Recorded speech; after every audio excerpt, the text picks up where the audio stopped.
the line for Anton Rödin in the organization. What's your understanding of sort of what was the last straw for him? Well, I think it was just obviously last year was a challenging year for him with the injury and for our group as well. And it was a positive was just getting him back to 100% healthy. And after we saw that this summer, it was an opportunity for him to come to camp and earn a spot. And obviously, it was a competitive training camp, and there was some guys that had passed him, and so he wanted to look at an opportunity or stick it out in Utica and play some games there to see if there was anything.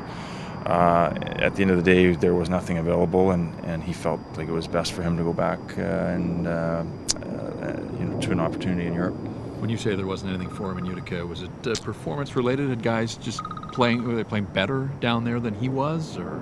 Well, no. He played he played 7 games in Utica. What have you? He was injured, hip flexor the last little bit, but there were some guys in Utica, quite honestly, that were probably to be called up before him, and so I just don't think he felt like there was an opportunity with the big club at the end of the day, and that was his goal. That's why he came here. So.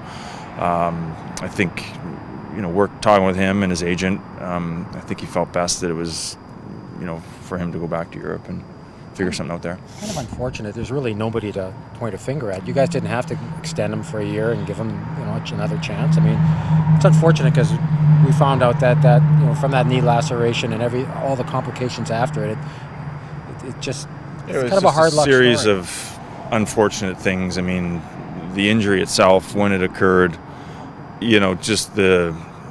when we saw him in June, it was apparent that he wasn't going to be ready, and it was much more serious than we'd thought. And at the end of the day, the positive is he got 100% healthy and is feeling good. So, but yeah, I mean, there's no one to blame here. It's just a situation that didn't work.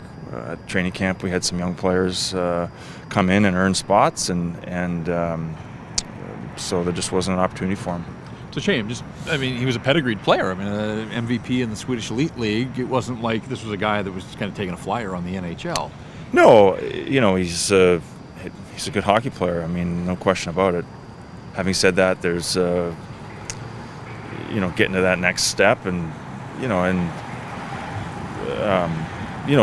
certain requirements, where you fit, how you fit.